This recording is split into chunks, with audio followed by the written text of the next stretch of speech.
In the world of magic, radical changes occurred with the introduction of new legislation on attendants. Over the last 100 years, British society has gone through a number of upheavals, leading to a significant decline in birth rates.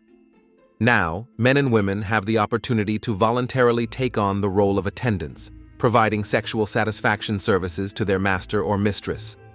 The 20 most talented students entering their 6th year of study, aged between 18 and 19, are awarded a gift in the form of a video attendant as a mark of respect for their academic achievements. Chapter 1.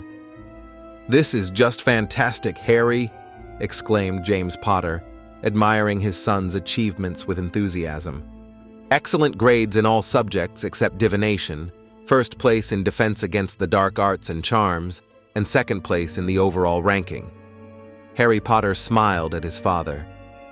The young man took a sip of tea and started eating a piece of bacon. "It was really tough.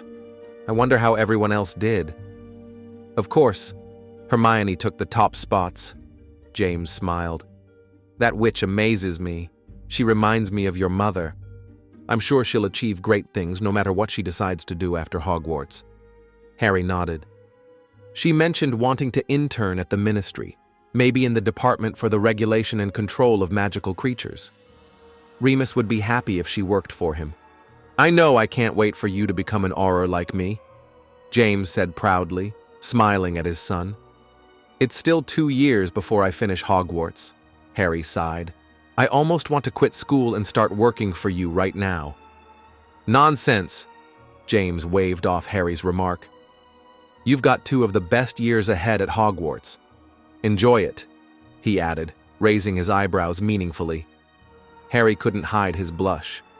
"So, he hesitated. James smirked. "Don't worry, it'll all be fine," he said, reassuringly patting Harry's hand. "You've seen how this happens every year for the last 5 years right after the sorting. You'll be fine." "Exactly," whispered Harry. "Your father's right, dear," said Lily Potter, entering the dining room. Harry smiled at his mother. She was dressed like a Muggle scientist, wearing a white lab coat with buttons and dark pants. Obviously, she had spent the morning in the lab working on potions. "You're already an adult, dear. You're 18 now. You're ready to take on the responsibilities that come with being a magical citizen," Lily continued, as she sat down next to James. He kissed her on the cheek, and suddenly, a plate of food magically appeared in front of her. Harry frowned. "I don't think we should talk about this," he said, struggling to hide his disappointment. He really wasn't looking forward to this conversation. "Well, I think we need to discuss it," James insisted. "I understand that it can be awkward to talk about sex with your parents." Lily and James laughed at Harry's embarrassment. "But this conversation is inevitable. After all the wars of the last 100 years, the magical population realizes the need for growth. Voldemort did significant damage to Britain, and we can't even fill all the vacancies left from the deaths during the war before your birth. We need a population boost." Lily nodded. "It's a great idea to encourage young witches and wizards to work hard in school, so they can become good workers in the future. Merlin knows I would have worked harder if I could have had the same rewards that you have been given." "Hey!" Lily exclaimed as James playfully pinched her side. He looked at her, but the smile on his face showed he wasn't upset. "You'd be just the same, James Potter," Lily said, playfully hitting him in the chest. "Only if you were my reward," James replied, leaning down to kiss Lily. "Ugh," Harry groaned as he took his seat. Sorry, James apologized, pulling away from his wife. "But seriously, Harry, you should enjoy your position. Not every day do you have a witch around who encourages you to do heroic deeds." "All right," Harry exclaimed, jumping to his feet. Conversation over. His parents laughed at him as he grabbed a few more pieces of bacon and hurried out of the room. "We're heading to Hogwarts on the express tomorrow," Lily said. "Make sure you have everything you need." Harry sighed, sinking into his seat at the back of the Hogwarts Express. "This year is going to be dreadful," he muttered. "Yes, Harry, this year is going to be brilliant," Hermione said, trying to lift her friend's spirits. Well, your mom isn't the potions professor, is she? Harry mumbled. Hermione laughed at him. Well, that doesn't mean you'll be around her all the time. Besides, you don't have to take her classes. Those damn attendants. Harry sighed again. When he was younger, it seemed like such a wonderful thing. Now, as he was about to have his own, he wasn't so sure. Every year, the top 20 students moving up to their 6th year at Hogwarts are assigned attendants as a reward for their hard work and to motivate them to keep it up. The attendants are either students at the bottom of the class or those who voluntarily agree to take on the role. No one is forced into this position. Students at the lower end of the class are offered to become attendants, but they aren't obligated to accept. However, for many, it's an enticing offer. Chapter 2. In short, at Hogwarts School there is a unique system where the top students receive special companions who act as attendants.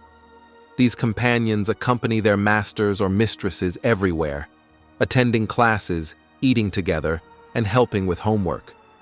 Companions can be either current or former Hogwarts students, and since all 6th-year students are already adults, companions are either peers or 5 years older. For their services, companions receive payment, but they are bound to their master or mistress for life unless they take the opportunity to buy out their contract after 5 years of service. This program was introduced 10 years ago as a radical solution by the Ministry aimed at stimulating the growth of the wizarding population and restoring society. Although it was initially expected that the program would bear fruit only after several generations, noticeable positive trends have already appeared. The number of Ministry employees has increased, and birth rates have risen as well. In exchange for the opportunity to have a companion, the top students must maintain a high level of academic performance. If their grades drop, they risk losing the privilege of having a companion. Similarly, if after graduation they fail to find a job, they also lose their companion. Most students have no trouble maintaining their status, but every year some become too distracted by their companions and forget about their studies. Being second in his year, Harry was confident he would get a great female partner, and Hermione, who placed first, would receive a wonderful male companion. What made things worse was that this was happening in front of the whole school, right after the sorting ceremony, and that his own mother would be announcing the pairings. "Have you seen Ron today?" Hermione asked Harry, trying to distract him from his thoughts. "No, I haven't," Harry replied as the train began to move. "Did he write to you about his exam results?" Hermione bit her lip. "No, he didn't write. I'm a little worried that—" The door to their compartment quickly opened and Ron Weasley entered. He smiled brightly at them. "Hi," he grinned. "How are you, Ron?" Harry asked as Ron took his seat next to him. "Couldn't be better, mate," Ron laughed. "You're looking at the newest Hogwarts companion." "Really?" Harry exclaimed. "Oh, Ron, forgive me. I know this isn't what you wanted," Hermione said, reaching out to comfort her friend. "No, Hermione, you've got it all wrong," Ron said, shaking his head. "Yesterday I went to the Ministry to discuss the offer, and it's way better than it seems. I saw the list of the top 20 from our year, and they're all smoking hot. I don't think I'll mind being stuck with one of them." Harry and Hermione looked at each other. "Ron, you know you could be paired with Hermione," Harry said gently. Ron waved him off. "That won't happen. I'm sure I'll end up with someone else." "But what if you don't?" Harry asked. Ron looked a bit nervous. He cast a quick glance at Hermione, who was purposefully avoiding eye contact with him. "Well, then, I'll probably just refuse the offer."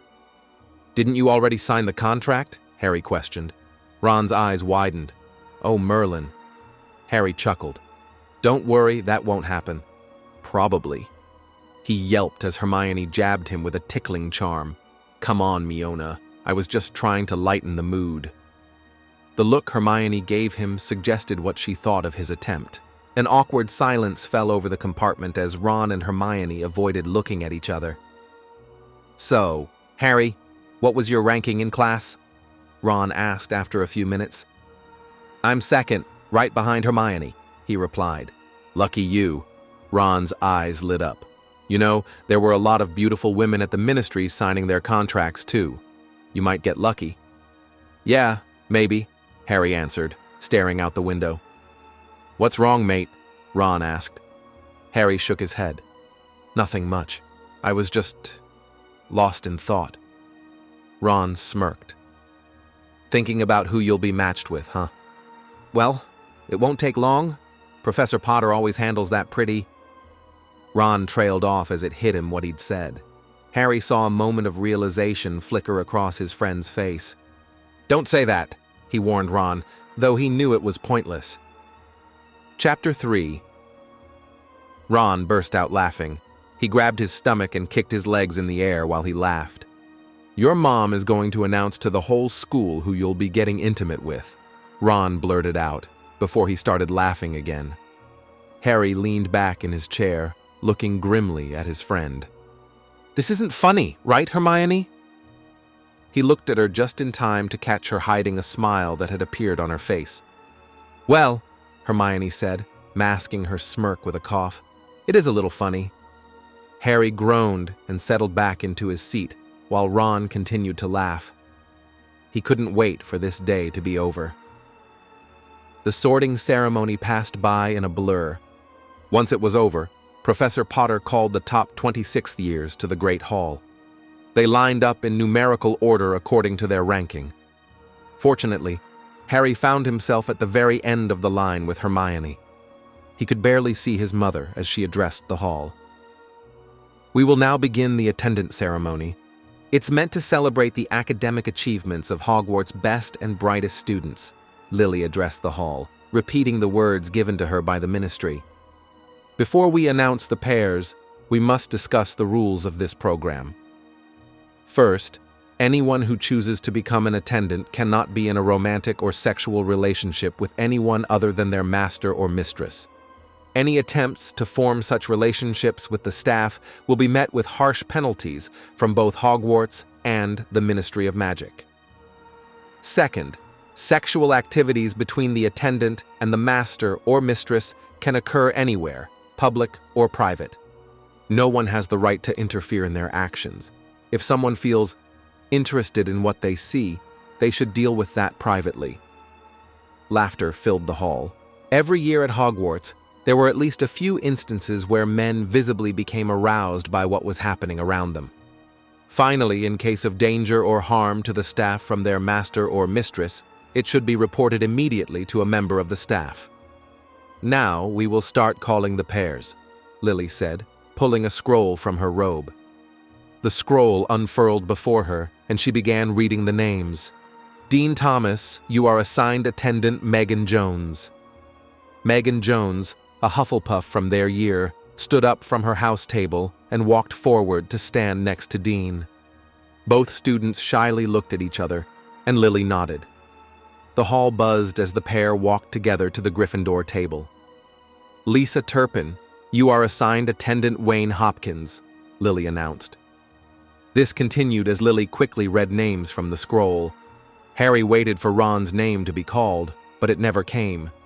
Eventually, only Harry and Hermione were left. Harry glanced at his friend and saw the blood drain from her face as she realized what was about to happen. Before Harry's name was called, he heard his mother's surprised gasp. "Apparently, there will be an additional announcement," she murmured. Lily shot a quick glance at Harry and then returned her attention to the hall. "The ministry would like to take this moment to thank everyone who has participated in this program since its inception. As this is the 10th year, the ministry would like to announce that next year the program will be expanded to allow more students to have attendance." The hall sparkled with excitement as everyone began to talk about this new development. All the younger students looked as if they had just won the lottery. Several exclamations erupted before Lily managed to calm the students. Given the success of the initial years, the ministry is also introducing a new policy that will take effect starting today. Harry looked at his mother, frowning. What would the changes be? Lily glanced at Harry and gave him a small smile. He quickly averted his gaze, feeling too embarrassed to meet her eyes. Lily unfurled the scroll, reading from it again. The new policy states that each year the most outstanding students may receive multiple attendants. Instantly, the noise of the students drowned out everything Lily was saying. Harry turned to Hermione, who looked as surprised as he was. "Multiple attendants?" Hermione murmured, addressing Harry. A loud blast returned the noise level to its previous state. "This is an experimental policy that the Ministry will monitor closely to assess its effectiveness. This year, the best female student and the best male student will be the first to experience this." Lily waved to Harry. He stood up, still stunned by the announcement. "Harry Potter, your attendants will be Daphne Greengrass and Tracy Davis." Harry watched as the two Slytherin witches stood up from their table and walked over to him. He certainly knew these two girls. They were in his year. They were best friends and had been close even before Hogwarts. Harry didn't understand why they had become attendants. They were both very smart. According to the rankings from previous years, they consistently placed in the top 20 students. In any case, becoming an attendant was a voluntary decision. Why did they choose this? The two girls stood beside him. Lily nodded at the trio and gestured toward the Gryffindor table. "Good luck," his mother murmured as he walked by. Harry's face flushed red as he quickly made his way to the end of the table and sat down. A few seconds later, Daphne and Tracy sat down across from him. As much as he wanted to ask the two of them questions, Harry glanced back at Hermione, who had just stepped forward to Lily. "Hermione Granger, your attendants will be Draco Malfoy and Ronald Weasley," Lily announced. Harry noticed a sympathetic expression on Lily's face as Hermione looked at him in shock. Draco and Ron stood up from their tables and walked to the entrance of the hall. Neither of them looked pleased with the situation. Lily softly invited them to the Gryffindor table, and Harry helped Hermione sit next to him. Ron sat on either side of Harry, while Draco walked around him and sat next to Daphne. The feast began moments later, although none of them were talking. Hermione looked devastated. Harry grabbed her hand under the table and squeezed it for encouragement. Hermione smiled at him briefly, but then her gaze fell back to her plate. "Well, this is awkward," Tracy commented. Chapter 4. After the feast, Harry and Hermione settled into their new rooms. They were located on the 7th floor, not too far from the Gryffindor common room. Luckily, they had the only 2 rooms in the hallway, and it was relatively isolated. Tomorrow, their attendants would move in with them. Fortunately, they had separate bedrooms. Once everyone had moved in, Harry headed to Hermione's room. She didn't open the door, but Harry decided to go inside anyway. Her room looked exactly like his.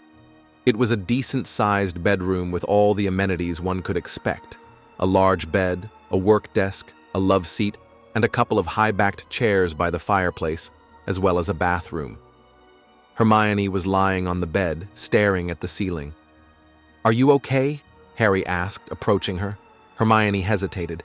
"No, not really," she replied softly. Harry lay down on the bed next to her.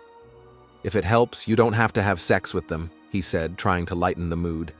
Hermione didn't even bother to look at him. Suddenly, Harry became genuinely concerned for her. Hermione turned on her side to look at Harry. "I just hoped it would be different, you know?" Harry nodded. "Believe me, I thought having one attendant would be more than I could handle." Hermione gave him a playful look. "You and Ron have been talking for years about how great it would be. Why is one person too much?" Harry smiled slightly. "That was just guy talk. Well, mostly. I mean, it's not like I was looking forward to hooking up with them," Hermione added. Harry snorted and poked her in the side. "Yeah, that. I just hoped it would be someone I at least knew a little." "I get what you mean," said Hermione, "but I think in the end I have 2 people I know too well. Ron, well, he's Ron. And Draco is a fanatical jerk. I'd like to find someone nice, someone I wouldn't mind fooling around with." "You mean hooking up?" Harry chuckled. Hermione giggled in response. "Yeah," she mumbled. "I was really nervous about all of this, but honestly, I think it could be fun, just to relieve some stress. I mean, it doesn't mean we have to stay exclusive with our attendants, even if they have to stay exclusive to us. I can still find someone to love and get married. I don't know. Maybe I hoped my attendant could be that person. What a silly thought. Harry shook his head. I don't think that's such a silly thought. In fact, I think I wished for the same thing. Having someone around to relieve stress is nice, but I think I'd prefer to have a genuine connection with someone. Maybe you can find that with Tracy or Daphne, suggested Hermione. They're both pretty nice, at least for Slytherins. Harry rolled his eyes at her joke. Maybe. He paused. So what are you going to do? He asked Hermione. I think I'll just live life as usual. I can let Ron and Malfoy just live their lives, Hermione replied. You know, since they're your attendants, you could ask them to do something for you, like bring you books from the library or grab a snack if you're hungry, Harry suggested. Hermione's eyes lit up. It's time to make Malfoy pay for the first 5 years at Hogwarts. Harry laughed. Just don't go all Dark Lady on us. I won't, Hermione assured Harry with a smirk. I just enjoy making him go to the dungeons and back a few times a day, to give him a little workout. You're a cruel witch, Hermione Granger, Harry joked. Shut up, Harry. I just found out I'll probably remain a virgin for another year. Leave me alone. I can always help you with that, Harry said with a serious expression. The pair burst into laughter at the same time. They were best friends, but nothing more, and both were content with that. You should just try to meet someone. Maybe you'll find yourself a guy here at Hogwarts, Harry suggested as they both calmed down. Maybe, Hermione replied. Ugh, she exclaimed, grabbing the pillow behind her and burying her face in it. I hate how silly this is. I feel so insecure about everything. If anyone can sort it out and find the best solution, it's you, Harry said. Thanks, Harry, Hermione smiled. I still can't believe Draco ended up as an attendant. I don't get why Tracy and Daphne are attendants either, Harry added. Do you think they all volunteered? Probably, yes, Hermione replied with a frown. None of them are bad students. It's strange. Harry shrugged. We could ask them, I guess, although they might not tell us. Hermione scoffed. I doubt Draco could be polite to me at all. You can report him to the Ministry if he isn't, Harry suggested. Chapter 5. Yeah, but I don't want to waste energy on it. I just wish everything would go smoother than it is now. Well, at least one of us ended up with some good matches. Me? Harry asked. Hermione shot him a look. Yes, you. Have you seriously not even glanced at Daphne or Tracy? Well, I mean, I've noticed them before, Harry said, his cheeks turning pink. You mean you noticed their butts? Hermione shook her head. Men, she sighed. So hopeless. I want you to know that I've noticed more than just their butts, Harry said with a smirk. Hermione raised an eyebrow at him. And not just their breasts, he added. Hermione rolled her eyes. They're both smart, beautiful, and seem to be decent girls overall. I'd say you're lucky. But I don't really know either of them. I've probably only said a couple dozen words to them my whole life, Harry told her. Well, now you have a chance to get to know them better. Who knows, maybe they'll surprise you, Hermione suggested with a gentle smile. I guess I'll find out tomorrow when they move into the house across from us. Harry sighed. At least they aren't living in the same room with us. Can you imagine how awkward it would be if we had to be around them all day, every day? Hermione looked at Harry. I hadn't imagined that, but now you've put that thought in my head. Sorry, Harry smiled. Hermione lightly nudged Harry on the shoulder.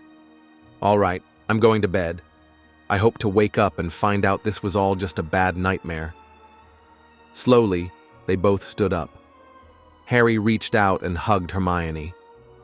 If you ever need anything, just come and call me, okay? Hermione hugged him back. Of course, the same goes for you. Harry stood up and walked to the door. Sweet dreams, Hermione. Hermione waved at him. See you in the morning. Slipping out of her room, Harry let out a heavy sigh. This year was going to be tough for Hermione. If Malfoy and Ron were constantly around each other, it would surely lead to trouble, and Hermione had a way of getting right into the thick of things and trying to fix those problems. It was the perfect recipe for disaster. Harry was lazily walking down the hall toward the portrait guarding his room. The portrait showed a fountain pouring water over the head of a graceful man. It greeted Harry as he approached and swung the door wide open for him. Strangely, the light was already on inside. Peeking in, he saw Daphne and Tracy sitting on the couch by the fireplace, drinking tea. Harry froze for a moment before Daphne noticed him. "Potter," she said, turning her head. Tracy also turned to look at Harry. Harry cautiously stepped into the room as the portrait closed behind him. The two girls watched him nervously as he approached. "Hi," he said slowly. Daphne gestured toward a high-backed chair opposite them. "Sit down. We need to talk." Harry didn't argue with her firm command and sat in the chair. He saw a cup of tea set on the table between them for him, but didn't reach out to take it. Daphne took another slow sip of her tea, while Tracy simply smiled at Harry. "You're probably wondering why we became chaperones," Daphne began, setting down her cup. She tucked her long blonde hair behind her ear and looked at Tracy.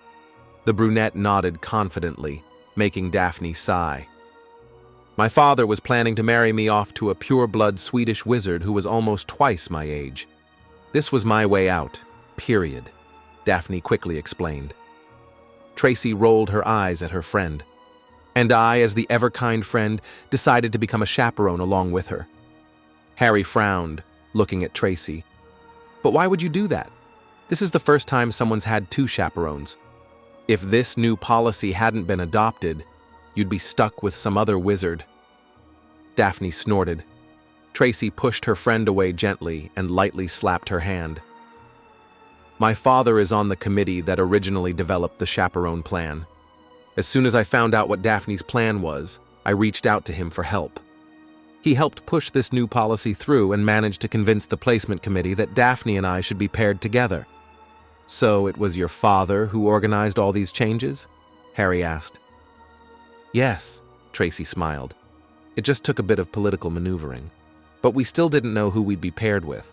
The top spot was between you, Terry Boot, and Anthony Goldstein. Luckily, you got the grand prize." She winked at Harry. "That's right," Harry muttered. He felt incredibly awkward.